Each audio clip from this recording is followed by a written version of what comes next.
Hello everybody, it's Michadini.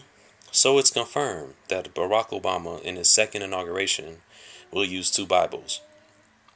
One being Martin Luther King's Bible and the other being Abraham Lincoln's Bible, which he already used in his first inauguration. But what is most important to me, or what seems to be more important to me, is how the global elite controls people's perception of things.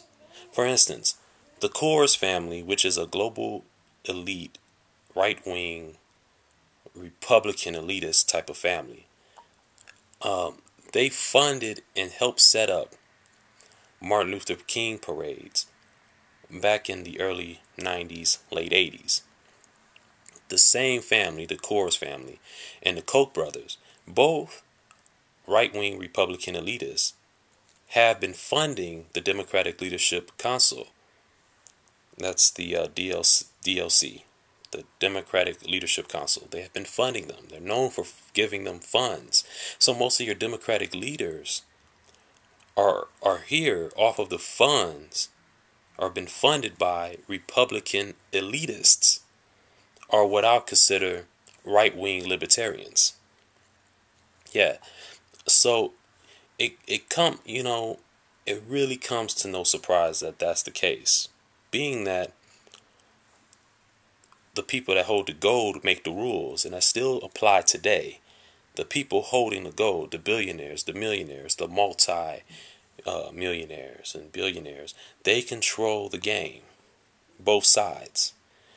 Because a conservative party do not want to battle another conservative party. No, they don't. Think about in America. That's why they want to integrate in America, because you would have a black America and a white America. Right now you have corporate America and poor America. It's not necessarily a race issue. But if you would have had a black America and a white America, you would have had a black conservative class and a white conservative class. And they both, being conservatives, are not going to try to give their power away to help trade agreements and things like that. It's nothing going to be like that, because you know what? We want to conserve our power and actually gain more power. So what can you give us without us giving too much to you? It wouldn't be no sit down and having tea and coffee and trying to figure the economy out. It's going to be, what are you willing to give us? Or what are you willing to give us? That's not enough. We're giving you this. We need more from you. You understand? So you get the certain agreements that's made with countries, and you look at them. How America wants to be the world's breadbasket. America want to control the food that goes around the world, basically. The food markets. America want to be the head of that. And it shows in the agreements and trade agreements with other countries that that's the case. But, a smart country will not give up growing their crops so easily for another nation to have control over the food, which is something so vital and so important, yet so simple. So it comes to no surprise that they control people's perception, being that, going back to Barack Obama, that people think that Barack Obama is Martin Luther King's dream, and that because of what Abraham Lincoln did, we have now a biracial president, or what many consider a black president. That perception has been indoctrinated and validated by the elite and by educational systems across the board. For someone like me to come out and really speak the truth of the issue, people may not really agree with it. But it don't matter if you agree with it or not. It's the truth. It's the reality underneath the heavens. TRUTH. So, as this being the truth, we see that, yes, Martin Luther King was a Republican. So the Coors family financing it, their Martin Luther King's parade, shall I say, is not necessarily a coincidence, being that Martin Luther King was a Republican. He had Republican thoughts. His ideas were Republican-like. It was very conservative-like. Yet, and even when you go into the Black Panthers of the 60s, not the new Black Panthers today, they were just a racist group of people. And they support Obama's agenda, just like many of these people shooting up the schools and things like that. I mean, it's part of Obama's agenda. They all in it together. Somewhere in this, there's people that's behind the scenes that are all in this agenda. But that's another issue. For the most part, okay. The Black Panthers in the 60s fought against police brutality, economic inequality, and racial inequality. That was the whole basis of their party back in the 60s. And the majority of them were Republicans as well, just like Martin Luther King. So they had Republican ideas, Republican thought, Republican morals, values, or whatever. So that drove us to that independency we had in the 60s, to want to fight and not fly and not flight. We fight instead of running away. We're going to sit here and fight for what we want, to fight for what's ours, and to fight to keep what's good for us. That was the whole point. But now we kind of let them take it away, because you got to understand the perception that people are having is actually a deception. Martin Luther King, before he died, was going to make a speech for the Poor People's Campaign. Guess what that's about? Poor People's Campaign. He was going to go against economic inequality and financial inequality in the United States of America. It was okay for him to go against racial inequality. That wasn't a problem. But when he started getting to economic inequality, that was when they started to really look at him. And that's when he was marked for assassination.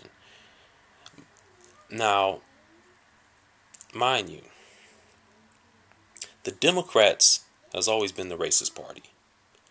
So if the seed is evil, and I'm going to this, because if the seed is evil, the fruit is evil. No matter how good that fruit may be, if the seed is evil, the whole thing is evil.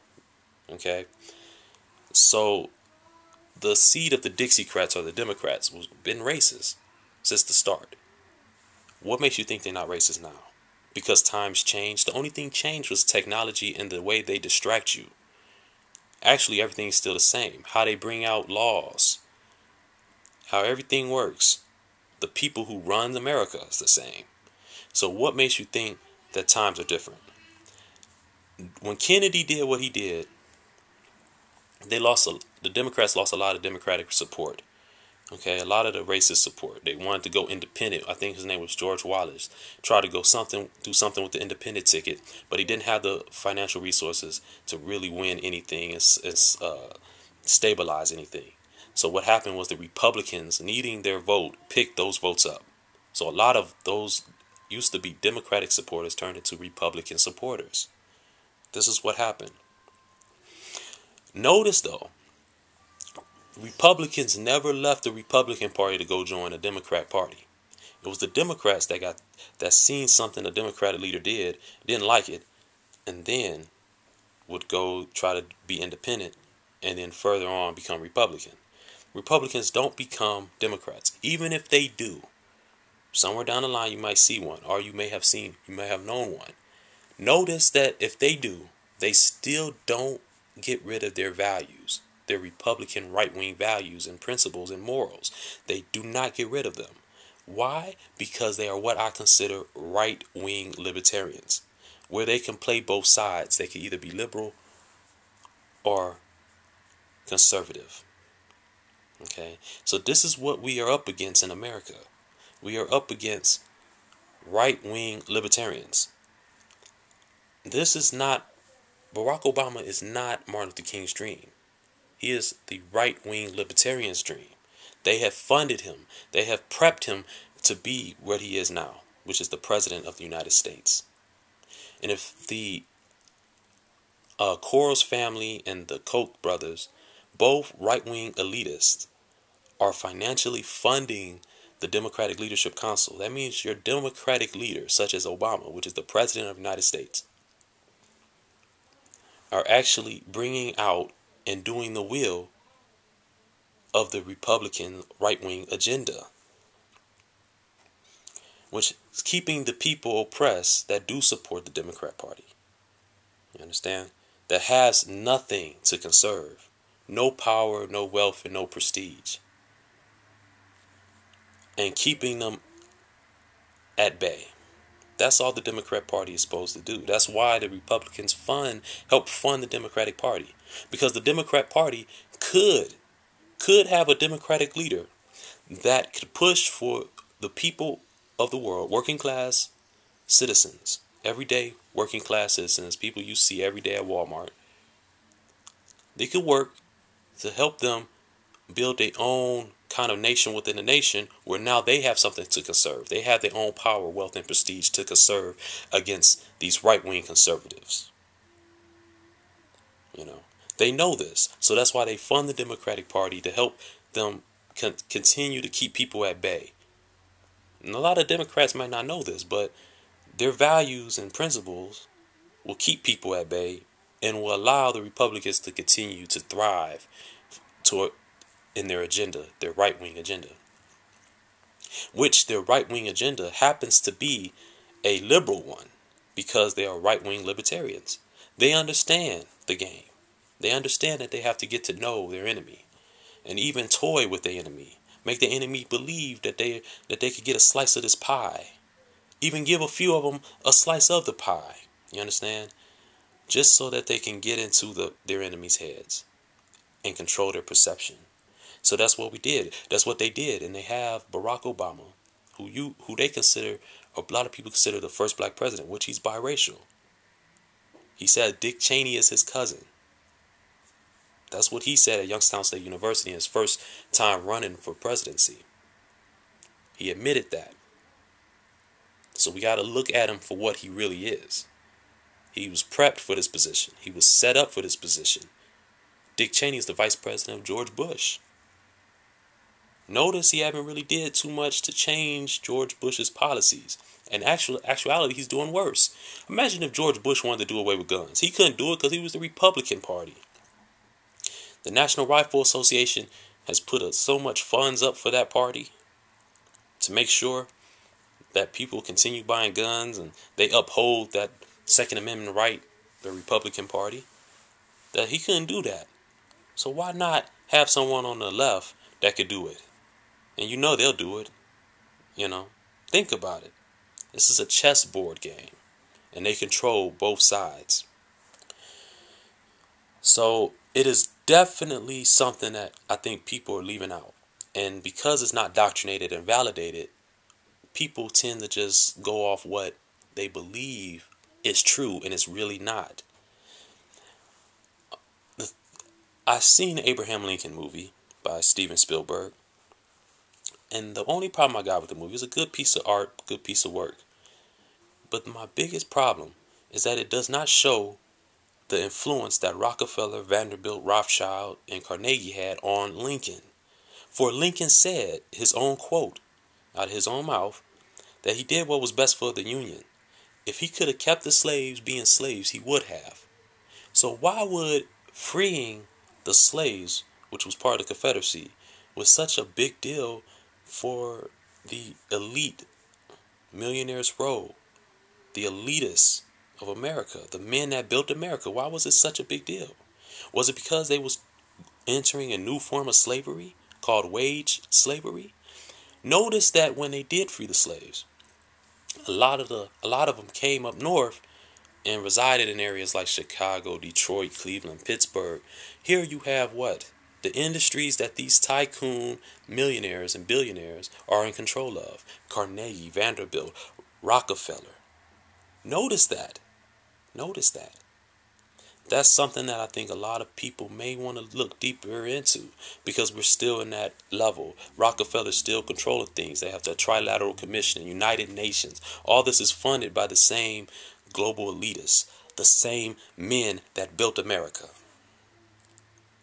And this perception of Abraham Lincoln was doing the right thing and Martin Luther King meant to have a black president was his dream. Is all of them controlling your perception.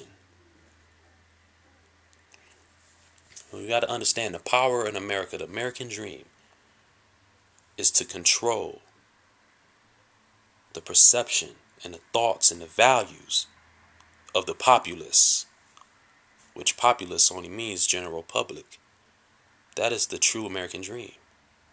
if you can control the thoughts, values, and the perception of the populace in America, the general public, then there you go. You have accomplished the American dream.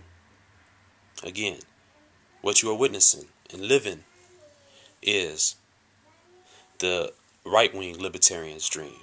MeetYadini.com. Support the cause.